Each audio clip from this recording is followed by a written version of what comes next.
Yo, What's what's up, guys? up? Hey guys, everyone, welcome to Espresso Moment. My name is Mondo. This is my beautiful wife, Brandy. and we have a special guest today. Our guest today is none other than Steve. All right, Steve.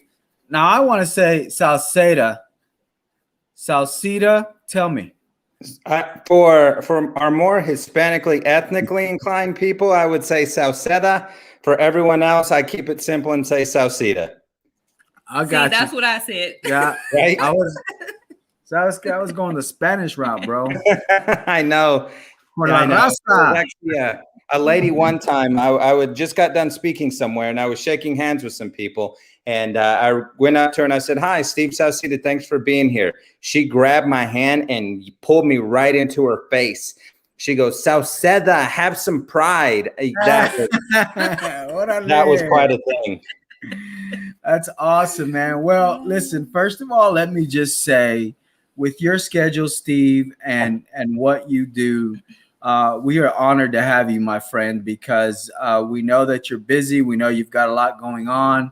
And so we are honored that you took the time to be on Espresso Moments with us tonight. I'm glad we found a time to get it to work out, man. I really am. I just got back into town about 30 minutes ago and been running around like crazy. So I'm here, I'm home, and I'm excited and I'm ready. I've been looking forward to this. Oh, we're gonna have fun. I think it's gonna be fun. I wanted to introduce because you and I had breakfast the other morning, and right. I was like, "Hey, Steve, what is it that you do?"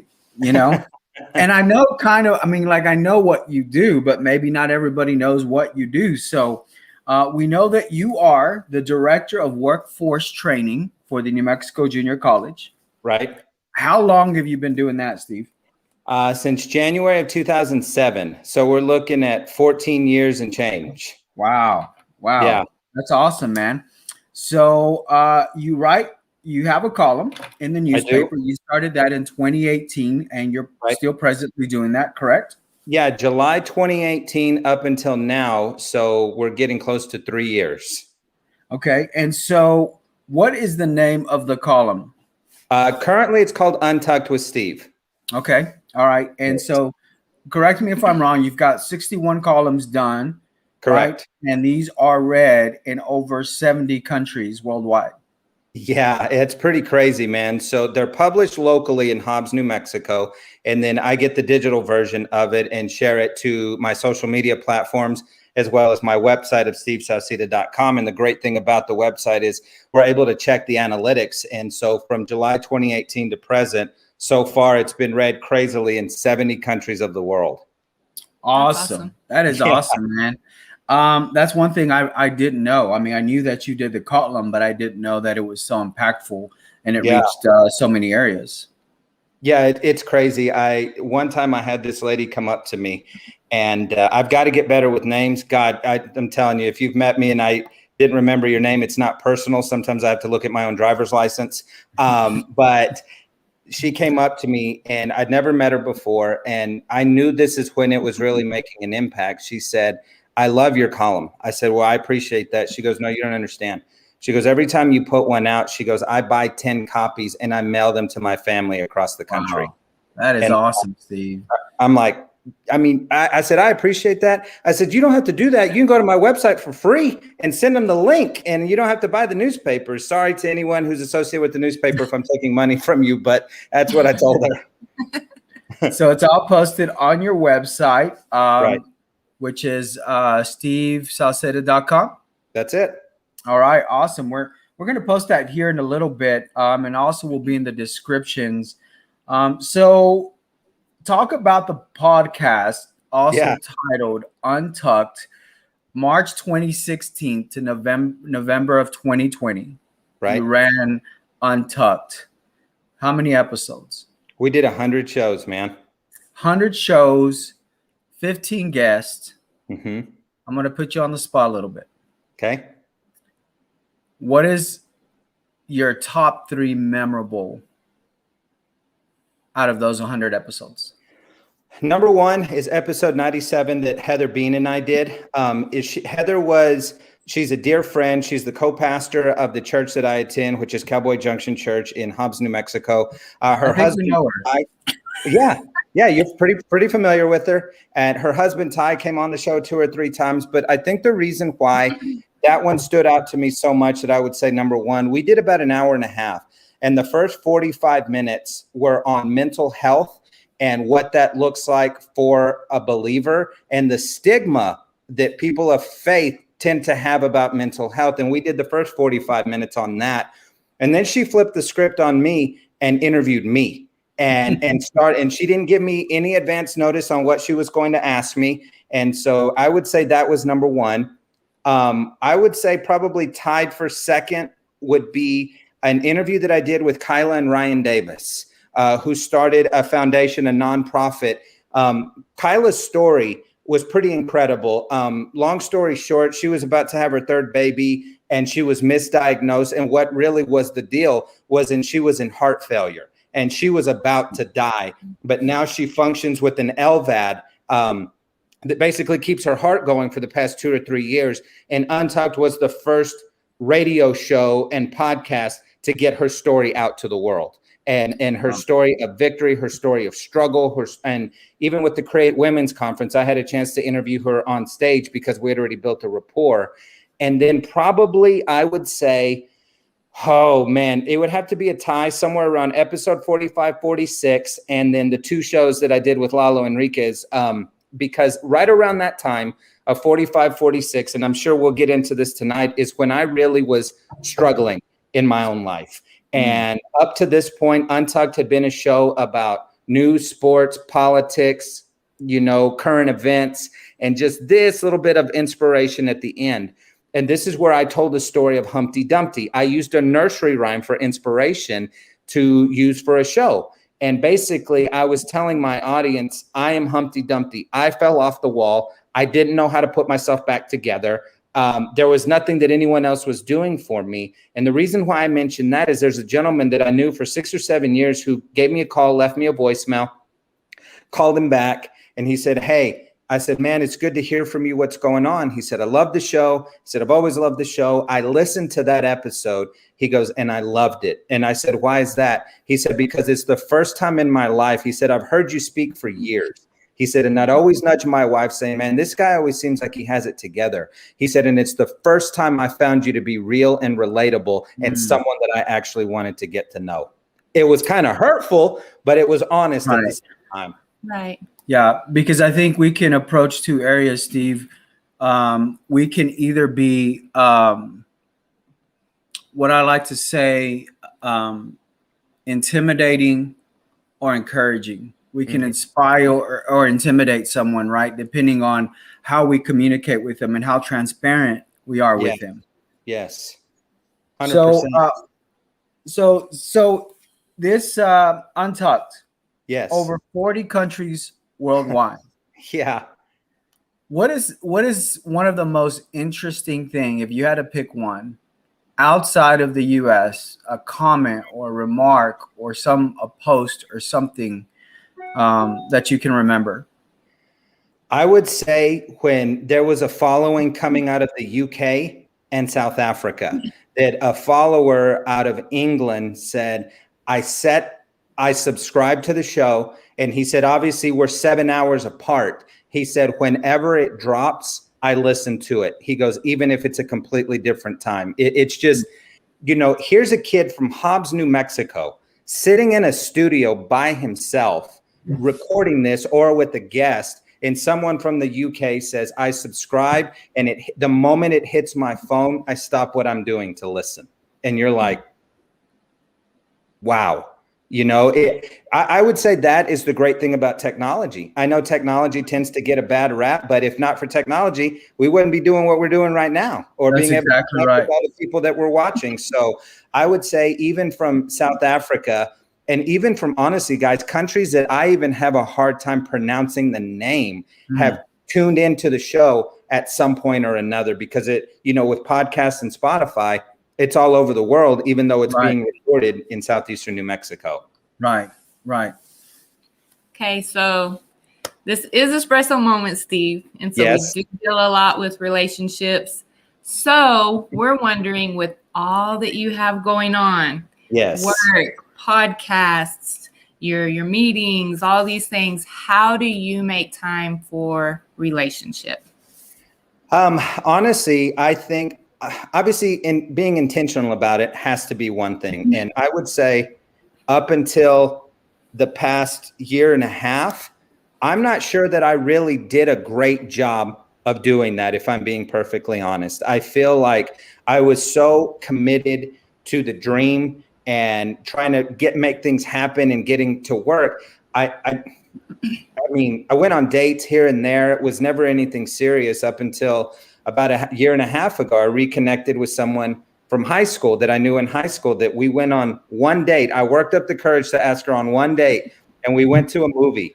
And then after that, we never talked really again. And it's not anything that she did wrong or anything that I did wrong. I think I was just so nervous. And believe it or not, yes, me getting nervous. And we reconnected about a year and a half ago. Her name is Samantha. Everyone calls her Sam. She lives in Lubbock. And honestly, this sounds crazy. So up until this point, my speaking career had really started to take off. And right after I had one of the best professional opportunities of my life, this little bitty thing called COVID-19 hit the world and basically reached through the sunroof of my life and ripped the e-brake on everything. And I can honestly say that COVID-19 was the best thing for mine and Sam's relationship, because I couldn't go anywhere. You know, the world was in flux in what is going on. So we invested time in one another to really get to know one another, to spend time with one another, and to cultivate that relationship. And now that things have started to open back up gradually and I've been able to get on the road, she's actually been able to come with me on some of those things. And so honestly, it's been one of those things of living my dream, being able to speak as the doors open, but also realizing what was missing. And that was a meaningful relationship with someone, because, you know, I don't want to jump into too much here, Mondo, but to answer your question, Brandy, about, hey man, if you're talking and I'm quiet, then you're buying, bro. You know, right? And so it's one of those things where maybe for the first time in my life, I feel like I'm able to live the dream that I've had for so long and actually get it to share it with someone now, when before it was just the dream and it was great, but also felt empty at the same time. Right. Well, I think, Steve, and you probably don't notice this within yourself, but you know, in doing espresso moments, and we've had different couples on, and the experience of getting the opportunity to be married for 20 years and then, Sure, you know, dating for 6 or 7. Let me just say there's a little different excitement in your voice that just kind of switched when you started talking about Sam. So I wanted to share something. My wife's like, "You're really going to do that?" And I said, "Yeah, I'm going to do it." But you know, we're professional here, man. Come on. It's not going to be anything. So, you know, I was checking out your Facebook. Let me see if I can find this real quick. Is this where I'm at, baby? Yeah. Here we go. So let me pull this up, Steve. So I'm looking at this and I was like, oh, I'm checking out Steve's page here. And right around right here, I was like, orale, in a relationship. That's right. So man, that is awesome, man. It's so, I'm so happy. How has that, Steve, impacted? Because I want to kind of move into, what is it you talk about, man, when you're standing in front of people? And I know that there's been a vast of up to what, 16,000 in the past 3 years. In the past 3 years, 16,000 people. What was your largest venue, would you say? About 4,000, close to 4,000.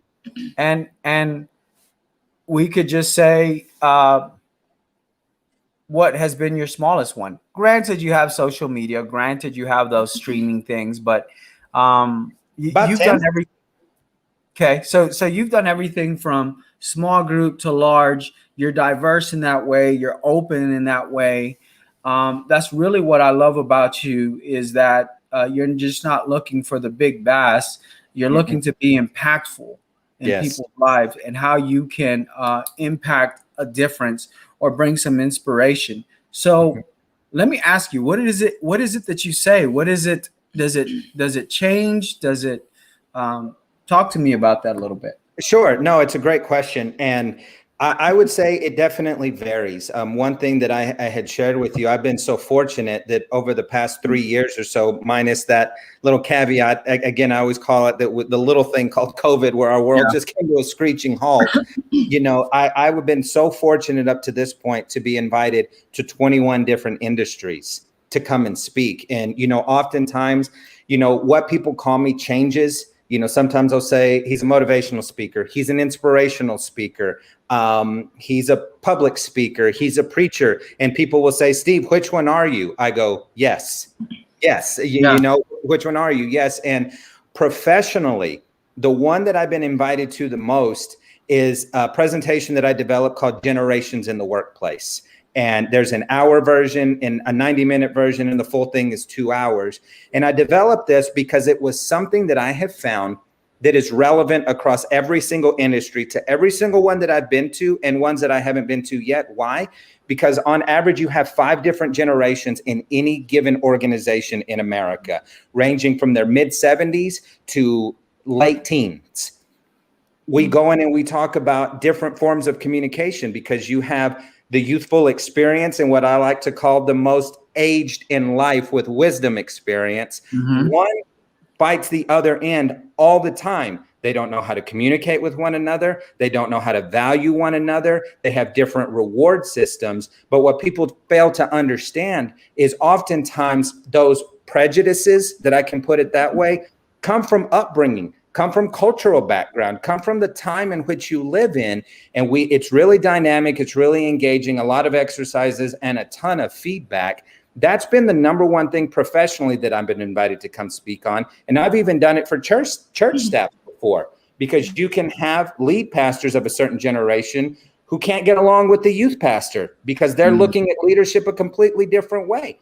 Or the kids pastor, or the worship pastor, and everything in between. And this has been my bread and butter, because I wanted something that could cross industry lines, that people would say, well, we're in the medical field, we don't need that. We're in oil and gas, we don't need that. When they've given me the chance, the value has been added.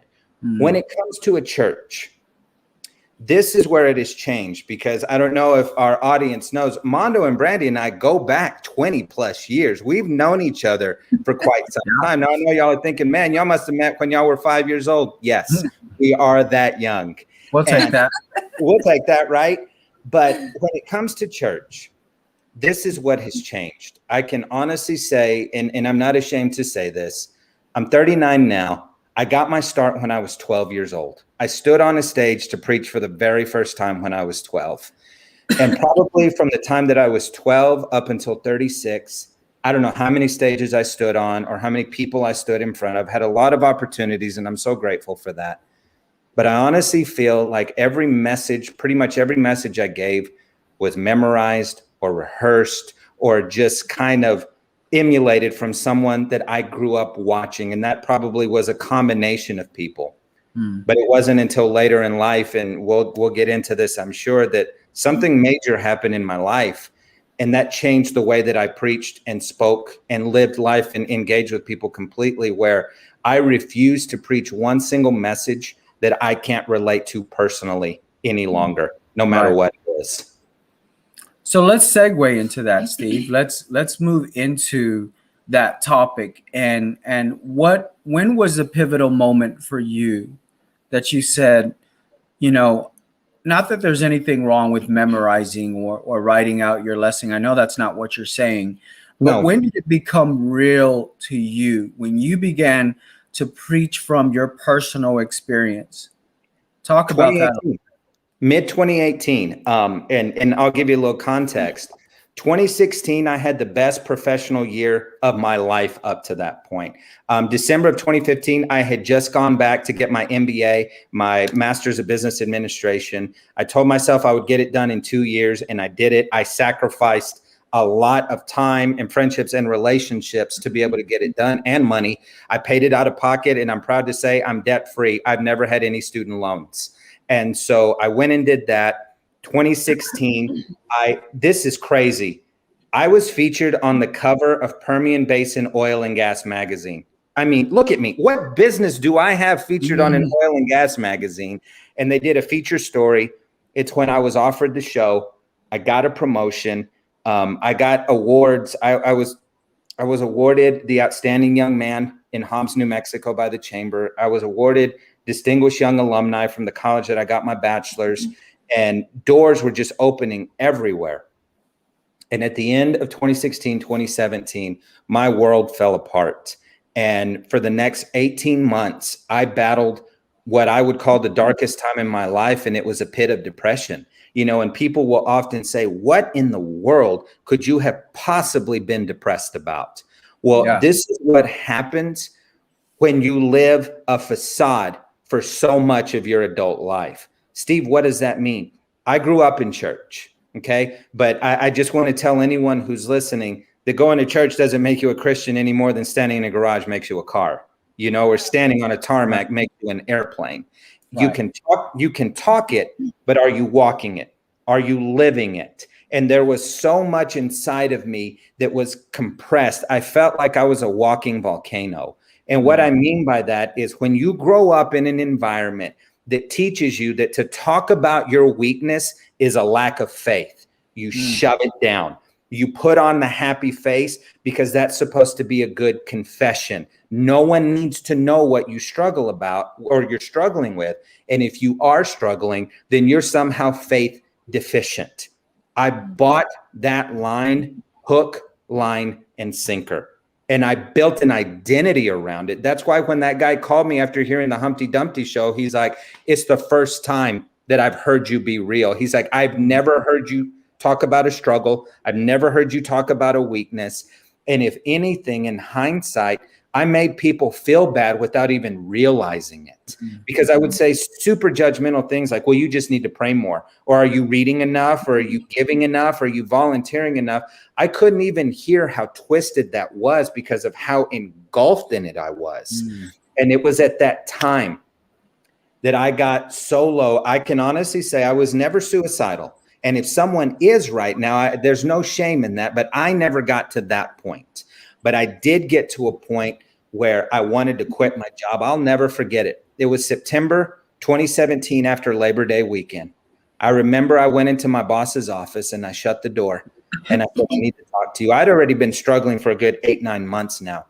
And he said, what's that? I said, I need you to fire me. He said, what? I said, I need you to fire me. He goes, why? I said, I can't get past this. I can't pull my head out. And you need someone in that office that can do the job. And he looked at me. He said, Steve, I'm not going to fire you. He said, I know you're here, but you're not here. He said, but we believe in you. He said, and we believe that you're going to get through this. He said, we miss you, but I'm not going to fire you. I started going to see a counselor. And for the longest time in my life, I honestly thought that going to counseling for a Christian and for a leader and for a public figure was like, this is the beginning of the end. Like, you're going to counseling, this is it. You're messed up. You're never going to bounce back from it. But I started seeing a counselor. And for 3 months, the first 3 months, I wasted time and money. Seriously, I really did. Why? Because I'll say this to anyone. People will ask me, Steve, so do you believe in counseling or do you believe in prayer? And I say, yes, I believe in both. But there was a time that I didn't because I thought that was weakness. I was going to someone because I couldn't fix it. And the reason why I say I wasted time and money is because I straight up lied about what the problem was for 3 months, you know, because I told him what I thought he needed to hear or what he wanted to hear, or I'm like, this guy's going to think differently of me. He's going to blab my secrets all over the community and I'm done. And it wasn't until 3 months later that I finally started being honest. He stuck his hand out. He said, it's nice to finally meet you. I was like, wow. And started working through that. And Mondo, Brandy, you and I have a mutual friend. I've mentioned him already, Lalo. And this guy was instrumental in me getting through this. I mean, this was a guy who checked on me every single day. And when I say every single day, I mean every single day. There were times that we talked for 3 hours. There's times we talked for 3 minutes. There are times I shut the phone on him because he made me so angry. And it wasn't because he said something to anger me. It's because he hit a nerve. Do you know what I mean? And I was like, boom. And I shut the phone on him. And you know what? He'd call me the next day. He said, scale of 1 to 10, how are you doing? And finally, after about 18 months, because I didn't speak during that time, I put myself on the shelf because I believed that hurt people hurt people. And I told the people around me, I'm like, I need to go on injured reserve. It doesn't mean I'm off the team, but in sports terms, injured reserve is you're not off the team, but you go get the help that you need to be able to rejoin the team whenever you're healthy. And it wasn't until that time, Mondo and Brandy, that when I finally got an opportunity to speak again, because I didn't know if I would, I should, or I could, I made a promise to myself and I made a promise to God that if I ever had the opportunity again, that I would be real, that I would be transparent and vulnerable, because I felt like I got a second chance that I never felt like I deserved. And from that point forward, I started pulling the curtain back, showing you the real, showing you the ugly, showing you the transparent, that just because I had a platform doesn't mean that I didn't need God as much as you, if not even more. Right. Got it. Well, I was just going to say, and this is something that I don't only hear in the church community, but I also hear lots of places, is fake it till you make it. Like, you know, put on the happy face, go out, do what you got to do, and just do that until you can reach that point. What would you say is maybe a problem in faking it until you make it? Pastor Ty Bean has said it best, and I emulate him on this, and I'll say it again, that faking it till you make it only works until the faking it breaks you. That happened to me. And in Christian circles, they like to make it cute and say, faith it till you make it. Right. And in non-faith circles, you say you fake it till you make it. And I understand to a point that sometimes whatever's in your heart, you got to stand up and do it shaking sometimes. I get that sometimes you say yes and you have no idea how you're going to do it. And then you go and figure it out. But what I'm talking about is when that becomes a personality trait, that you don't let anyone in, that you are faking it till you make it, that all you're doing is letting someone meet your representative. You're letting someone meet your avatar. You're letting someone meet your social media profile, but you're never letting anyone in. And I would never suggest that just anyone gets to hear your deepest, darkest, Brandy. But what I would say is to a trusted friend, someone who's earned the right to hear you and speak into your life, this is who you be honest with. Because I got to tell you, when I started being that transparent and vulnerable, I had people come out of the woodwork to tell me what they really thought of me. And I'll tell you, it wasn't all sunshine and rainbows. It wasn't. There was some stuff that was hurtful. There was some stuff that was a half truth, and there was some stuff that just wasn't true. But the stuff that was true, I took it. And not only that, I apologized.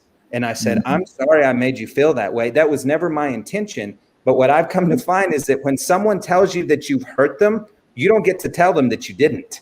Like, it's like they say, I hurt you. You're like, my bad. But how many times do people say, well, you just took it wrong? Well, that wasn't my intention. Well, we're not talking about your intention. We're talking about what they're telling you. So, Brandon, you would say with that of fake it till you make it, faking it till you make it only works until the faking it breaks you. Because at some point, we all face the mirror to say, this is who I am with my scars, my ugliness, my weaknesses, and my tendencies. And what I came to find is that God loved me in spite of those because he was fully aware of them. And what started changing the tide for me is I actually had real friends for the first time who would tell me, Steve, we don't care what you do. We don't care how many people you stand in front of or what you produce. We love you, even if you never do another thing that's public. And that was mind-blowing to me because I grew up in an environment that led me to believe and made me feel of you're only as good as the next thing that you do for us. Steve, so let me chime in with this a little bit. How can we parallel, right? How can we parallel? Because as believers, as the Word of God, how do we parallel that? Because there seems to be in the Christian community, in the church community, this veil of, well, that's not faith. This Sure. veil of, well, that's not strength, and you're not standing on the word, and you're Sure. not standing in faith. So what does the Bible, how is the Bible transparent? What can you share with us that the Bible is transparent to share some of these dark things, some of these struggles, some of these emotional wrestling that goes on? What can you give me that stands out to you from a biblical perspective that says, listen, God understands us and God hears us? Absolutely. It's a wonderful question. What I would say, the first thing that comes to mind is Paul's letter to the Corinthians. It's been quoted so over, but he says this. He said, it is in our weakness that he is strong. It is in our weakness that he is strong. It is in those things that we struggle with that we're able to make room for God. And the way that I say this, if we're strong all the time, there's no room for God. And if we're strong all the time, there's no need for him. Jesus himself even said in John 16:33, he said, in this world, you will have trials. You will have tribulations, whatever version of the Bible you want to read. Jesus is not only giving you an out, he said, but take heart because I've overcome the world.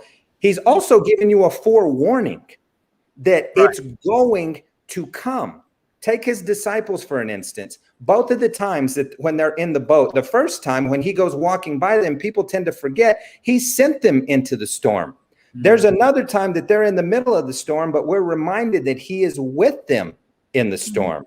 Take something like Paul, for example. The man who is known as Saul got knocked off his donkey. Mondo, Brandy, you guys have probably heard this as much as I do. You hear these old school preachers look you straight in that camera and said, if you obey God, good's going to happen. If you don't have good happening in your life, there's something deficient.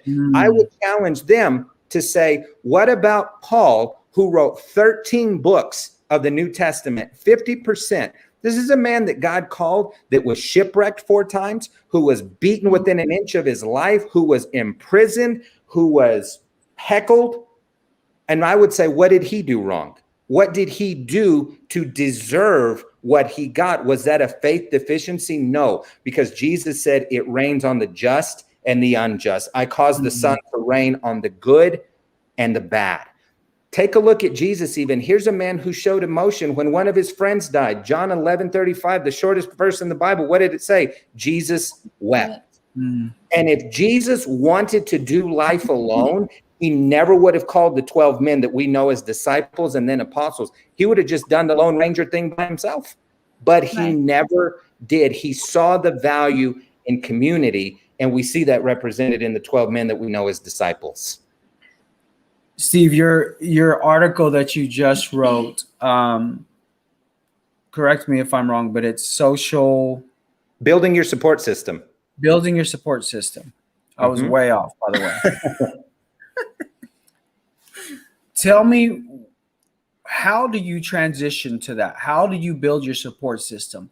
Let's talk about people who are in this state, who are where you were. Where is Steve Sauceda right now in that area of his life? And how are you building? Healthy for once. You know, honestly, healthy because, you know, like you had mentioned, I've been so privileged with the opportunities of doors that have opened. But for me, it was during this transition time that I really started to develop friendships, to be able to call, to text, to FaceTime, or go over and simply say, I'm not okay. I'm not okay today. Can we talk about this? Do you have a minute? And this is not, I'm not talking about codependency, but I'm talking about friendship. Because codependencies can start to get toxic in feeling that you can't function without this person in your life. This is where it can get a little bit toxic. What I'm suggesting is real friendship, because T.D. Jakes, communicator out of Dallas, pastor of the Potter's House, one of the greatest communicators of this generation, wrote an article years ago, and Lalo sent it to me. I created my own column out of it, built a show off of it, have spoke on it, about confidants, constituents, and comrades. It's one of the most powerful things I've ever read. And it was read that one, really good. Yeah, it changed my life, and it started turning the tide, because in life, you're going to have maybe 3 to 4 confidants in your whole life. These are the people that are with you in the outhouse, all the way up to the penthouse, the crack house, and everywhere in between. Mm-hmm. These are the ones that you can let your hair down with, who they tell me, Steve, I don't care if you stand on another stage, you don't do another show, you never write another thing. That's not going to change how much I love you and how I feel about you. But I think, Mondo, with what happens with support systems is people have a hard time with it because they've been burned. They've been burned so many times. They trusted someone. They trusted a pastor. They trusted a leader. And for whatever reason, they felt disappointed by it. And so they're like, I'm out. I'm out on this. I've been burned one too many times. But I think oftentimes we confuse a constituent for a confidant. And the best way I know how to remember it, it's when a building is being built, you have scaffolding, and that scaffolding is pressed up against that building. It has to. You can't even get between the building and the scaffolding. And that scaffolding exists for as long as the building is going up. But when the building is done, by design, the scaffolding has to go away because you were there for the season. The scaffolding served a purpose, but oftentimes people hold on to that scaffolding with dear life, saying, you can't leave me. You help build me up. You can't go. What am I going to do without you?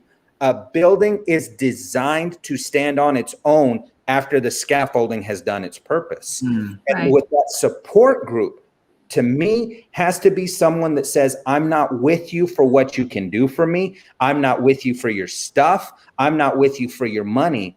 I'm with you for you and for me. It started with an admission of, I don't have it all together. I cannot do this by myself, and I need help. I mean, asking for help, seriously, is probably the hardest thing in the world for any human being to ask for, because it's the immediate thing of, well, what are people going to think? Right. Yeah. Well, I was just going to say, like, for myself personally, like, I used to be a stuffer. Like, things would happen, and instead of me talking about them, I would just internalize them and stuff them, and like, of course, you can only stuff for so long, and then you're going to explode. And I like how you say, like, what is it? A dump truck? Yeah. Like, a trash truck. Trash truck. Yeah, garbage truck. I can only hold and stuff so much before I spew on somebody who's probably really not even the main problem, but I've stuffed so much that I've probably not literally thrown up, but like emotionally thrown up all over somebody. Yeah, and you I've word learned vomit on to it. really get better at that. Yeah, I mean, because we're all walking volcanoes at times. Because here's the biggest lie that you see in the Southwest. Someone comes up to you, how's it going? Good, how are you? And you're dying on the inside. Yeah. But again, I'm not suggesting that every person in the grocery store who asks you how you are, that they need to hear your whole life story. Right. For me, I'm just going to share with your viewers and listeners what works for me, what I say now. If I'm not okay that day and I see someone who was a fan or a friend or a colleague and they, Steve, how's it going today? I go, I'm okay. And I'll go, that's the most honest answer I can give you right now. Right. I had an issue at work. There's a family issue. I'm not feeling very well, whatever it is. To me, that's more honest than the, blessed and highly favored brother, blessed going in and blessed going out. When I just had it out with a colleague at work and I am just pissed. I'm not feeling all of that. I'm like, I'm okay. And I'll say, I'm hoping it gets better. I'm going to try to do some things to get better. But for me, it's an opportunity to be a bit more transparent with people who follow me or just friends and go, I'm okay today. Not great. I'm doing okay. Transparency, Steve, is vital for relationship. It is. If we examine the transparency of the Father to provide his only son, and the transparency didn't get more real than Jesus hanging naked on a cross. Yeah. Of the heart of God, how more transparent can you be?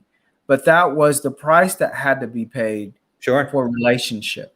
And you're right, it's personal. I think it's important, and you've said it several times, that this isn't to just connect with everyone, because not everyone's connectable.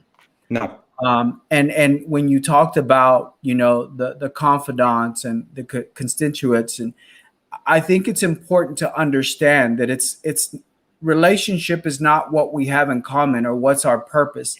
Those things are irrelevant when you're in relationship, and those things disappear or they disintegrate because we no longer have that thing in common, or we Correct. no longer go to the same church, or we no longer like the same team, or that assignment is over, or that project is over. That's when you will determine who are your true connections, who are your true friends. And you have to be okay with that, because it's a given. Some people would be like, no. I don't want to live like that. I don't want to live in those three categories, but that's the truth of it is. That's just the way it's going to be.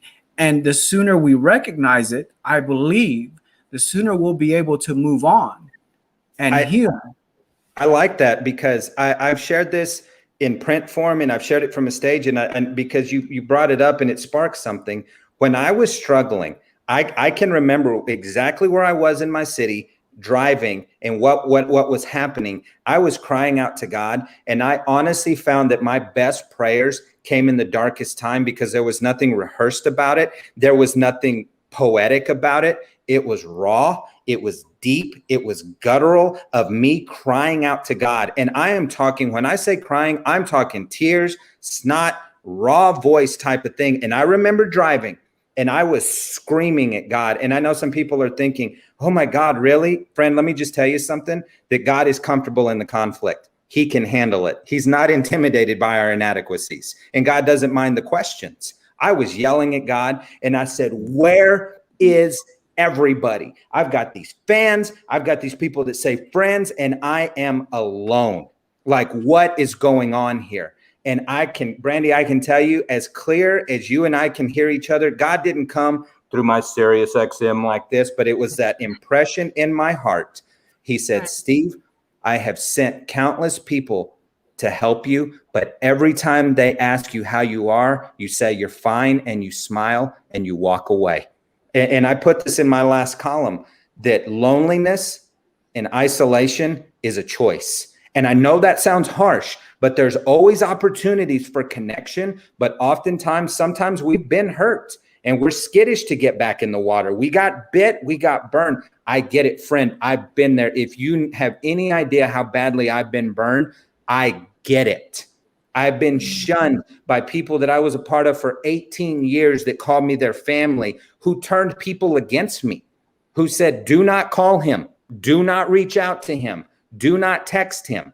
But what I have found about the comrades, the constituents, and the confidants is I learned how to build relationships with constituents and recognizing that they're only coming for a season. They're doing a job, and then they're moving on. I'm not holding on to them saying, you can never leave this because I don't know what I'm going to do. The only person that I do that with is Jesus. That's it, because everything else is subject to disappointment. And we project these expectations onto people that we've not even told them about. And then we're super disappointed when they don't meet an expectation that they're not even realizing that they had. Right. Hold on just a second, Steve. We're going to switch cameras. We got to plug in we didn't charge the laptop. It's running low. You're good. Oh, we did. Hi to everyone watching right now. Thanks for commenting right now. I can see some of them. And I'm glad that you guys are connected while they're dealing with that. Hi, everyone. Glad that you're here. Super cool. If you know Mondo and Brandy, you know that they're awesome people. And I'm so glad that they're doing this. Yeah, right here. All right. It's not as cool a camera. Yeah, it's not as cool a camera, but we'd rather keep you on than be with our camera right now. So sure. Well, Steve, let's talk about what is coming up for Steve Sauceda. What is, are we bringing back Untucked? Maybe I'm reaching a little too far. I want to know what's coming next for Steve Sauceda. What can we look forward to? In terms of schedule wise, there's always things in the hopper. There's things scheduled, there's things pending, and hoping to get back out there as more things are opening back up. That is always the goal professionally, to do that. And in terms of the column, it's funny you mentioned the column. Number 61 was just published today, and I am actually taking a 3-month break from the column. I'm taking a summer break and a mental break from that. But in the interim, and I guess we could call this a breaking news or an exclusive on Espresso Moments, because this is not public knowledge. I love it. I am bringing a podcast back online later this year. Yes. It is not going to be called Untucked, and it is not going to be under the banner of New Mexico Junior College that the other one was. This is actually going to be my own under Steve Sauceda Communications. And I can honestly say that NMJC was so very good to me. I didn't stop because there was a falling out, but I just felt like 100 was a good round number, that to say, if I'm going to walk away, this is the time to do it. And I'll just share a true story with you guys. I shared this with Mondo, and I think it's a funny story to share. I'd kind of been stirring for a bit. I'd shared it with Sam. I'd shared it with Lalo that, I think I want to do a podcast again. I've been away from it for about 6 months. And on Mother's Day, I walked into a store to grab one last thing from my mom. And I'm going back to my car, and I put the stuff in the passenger seat, and I get in the driver's seat. And as I'm about to shut my driver's side door, this big, tough-looking cholo dude in a big old black lifted truck. And I'm like, I thought cholos did lowriders, not lifted trucks. But at any rate, he pulled up right behind me. If I wanted to back up, I couldn't. And he had the shaved head, completely bald, the thick black goatee, and the thick black sunglasses that you see. That's the stereotype in TVs and in movies. He said, "Hey, Steve." And I'm not going to lie, my blood pressure and everything just dropped and raised. And I was like, did I take the last item? Did he want this? Did I have? And I'm like, oh my God. He goes, "You're Steve, right?" And I was like, yeah. And he goes, "Hey, when you going to do another podcast?" And I was like, and I just spilled it. I was like, "Later this year?" He goes, "Orale, that's what's up, man. I'll be looking for it." And just drove off. And I'm like, what? I don't even know what just happened here. But I'm like, God, if you can speak through a cholo in a lifted black truck, then I think that's going to be okay. I'm actually working on my first book. I had started writing my first book on December the 1st, actually, and it's coming along slowly. And there are actually a couple of other projects, video-wise, that I'm hoping to get into. And all that really matters to me at this point in life is making an impact. If it's for a hospital, if it's for a college and university, if it's an oil and gas company, if it's a medical laboratory, if it's a real estate firm, if it's a church and elementary, I am just thankful for the opportunities that I've had to hopefully have a positive impact the past 3.5 years, that people walk away feeling motivated, encouraged, to know that they don't have to be defined by their mistakes, and just that they're hearing a guy who's living on his second chance and who doesn't want to waste it. Steve, where can people, as you're getting updates, do you post things to your website? My schedule is on there, as well as if someone wanted to get in touch and how to book me, it's on the website, stevesauceda.com. And then, yeah, it's right there. All you have to do on the far right is click on contact. And then that's it. A little bit about me, my schedule. The old podcast is still on there. You can listen to all 100 episodes. When the new one launches, it'll be there. All 61 columns are there. Feedback of people and companies who brought me are on the site, and like frequently asked questions. So that would be the main point. And then plus, I'm on Facebook, Instagram, and LinkedIn. Just a way to connect with people. So as you have new things coming up, you will post these things, right? Like the podcast. This is where we can get all your information and find out more about you. They can contact you. They can schedule you. I've kind of browsed through it a little bit and saw where you can just fill in your information. It's very user friendly. Right. My friend, this has been such an honor, such a good time. My appreciation for taking the time to spend the evening with us, and hopefully we get to do it again. What is it you want to, I'm going to give you the last word, man. What do you want to say to our audience tonight about tonight and what we talked about? I would say that bad decisions are not without consequence, but within the frame of grace, there is absolutely nothing beyond redemption. Absolutely nothing beyond redemption. No matter where you're at right now, whether you're struggling emotionally, relationally, financially, physically, whatever the case might be, don't give up hope. Because I don't know if you're a believer. I know Mondo and Brandy and I are. When we talk about an enemy, there is an enemy out there, and he would love nothing more than to rob you of your purpose by making you believe that no one cares and that there's no hope. I can honestly tell you with the fullness of my heart, there are 3 people on this screen right now who care about you and who don't want you to give up hope because you have a purpose. And oftentimes when people think purpose, Mondo, guys, Brandy, they always think big, humongous arenas. But Right. that's not purpose at all. Right. Right. You know, most of the time, the people that you and I admire that make it there never aspired for that. They just wanted to make an impact. And whatever you're doing right now, I mean, your purpose, being a great mom, being a great employee, being a great friend. And if there's a passion there, passion always leads to purpose. But I always want to tell people that your story is not over. If you're still drawing breath, God's not done with you yet. No. He's really not. And you might say, well, you have no idea how much I've screwed up. And I would say he does. And it doesn't change one thing about how he feels about you. That's and right. I think that's pretty great. And I'm so glad you guys have done this. I'm glad you've run with the platform. And I hope that your reach continues to expand. I love what you're doing to reach people and connect with people. And honestly, it's my honor to make the time to be able to be on here with you guys. And hopefully it's not the last time. Absolutely. It won't be. Thank you, Steve, so much. Have a good evening. Yes. We'll be in touch, man. All right. Thanks, guys. Have a great night. Right. Good night. We'll see y'all. Bye-bye.